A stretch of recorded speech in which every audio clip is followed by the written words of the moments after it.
Kolbrin Bible, Book 4, Sons of Fire, Chapter 16, The Reconstruction of Kildariath. SOF 16:1. The Master was seated at his table, and about him in a half circle were those he instructed, and he taught them in this manner.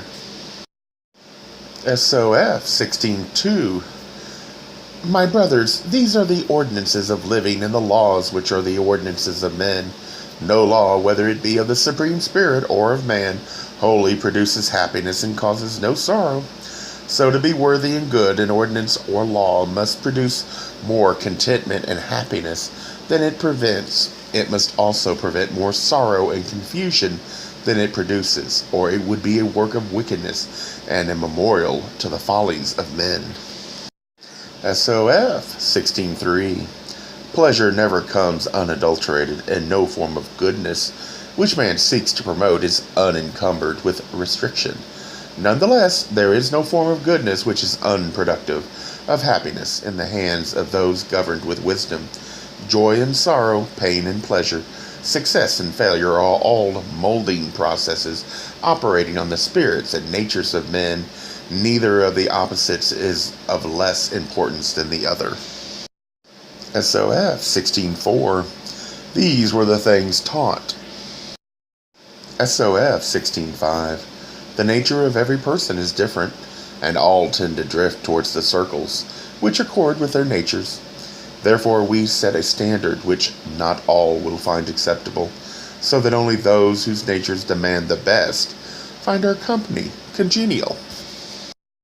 SOF 16:6. Unless the soul of each man and woman is developed and disciplined by the restraints of spiritual and material decrees, it cannot rise above its earthly elements, as the earthly body must be kept fit by discipline and self-control, and become gross and weak through overindulgence or indifference, so is the spirit controlling the body required to exercise restraint. SOF 16:7. Every law, whether arising in the sphere of the spirit or the sphere of matter, suppresses something arising out of the nature of man, and therefore calls for the exercise of restraint and forbearance. Yet is it not true that though every just law restrains something within men and women, it also restricts evil and things which are not good? The less a law imposes upon men and women, and the more it imposes upon the things detrimental to their welfare, the better the law. All laws are paid for out of the treasury of freedom. The lower the cost, the better the law. SOF 16:8. The laws of earthly rulers are kept by force of arms, but the keeping of the higher spiritual laws can only be ensured through enlightenment and wisdom. The causes of misjudgment, sorrow, and remorse stems more frequently from breaches in spiritual laws than in earthly ones. SOF 16:9. Moral laws and restraints are essential to the progress and welfare of mankind.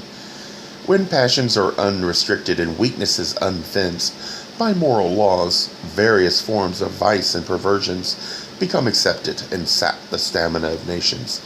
When the abnormal is given free access to intrude upon the normal, the nation degenerates, the race is contaminated, and mankind suffers a reverse.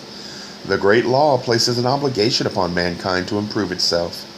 Every man and woman must safeguard their heritage and raise themselves above earthly sordidness. This is one of the reasons for living. The struggle of life is with man. The struggle of man is with himself. SOF 16:10.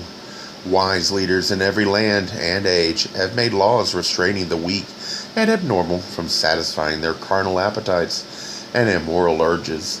If their own uncontrolled desires were allowed freedom to dictate their actions, then not only would the weak and abnormal destroy themselves, but they would be like a cancer in the living body of mankind. SOF 16:11. The sacred books tell us that the nature of man contains a sense of shame. This is so, and it is there that he may also know the meaning of decency and be proud of himself as a man.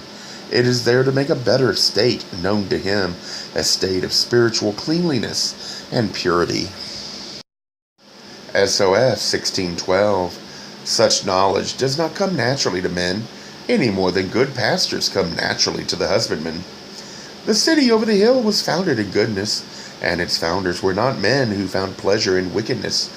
Nonetheless, as the years passed, it became apparent that all was not well within its walls. Now, because of the inclination of its inhabitants, the city's days are numbered. SOF 1613. Men come across the sea in ships from the south.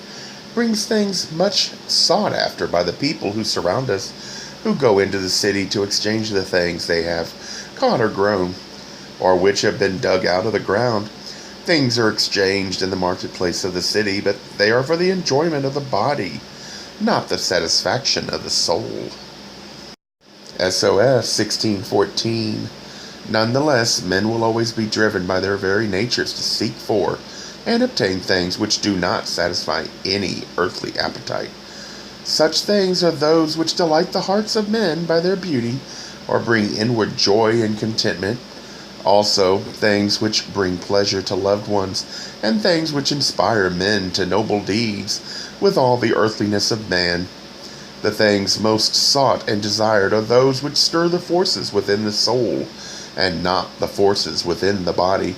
When it is otherwise, mankind will slip backwards towards the beasts. SOF 1615. This is rewritten in our tongue through a rethinking of the text by Anno de Waal.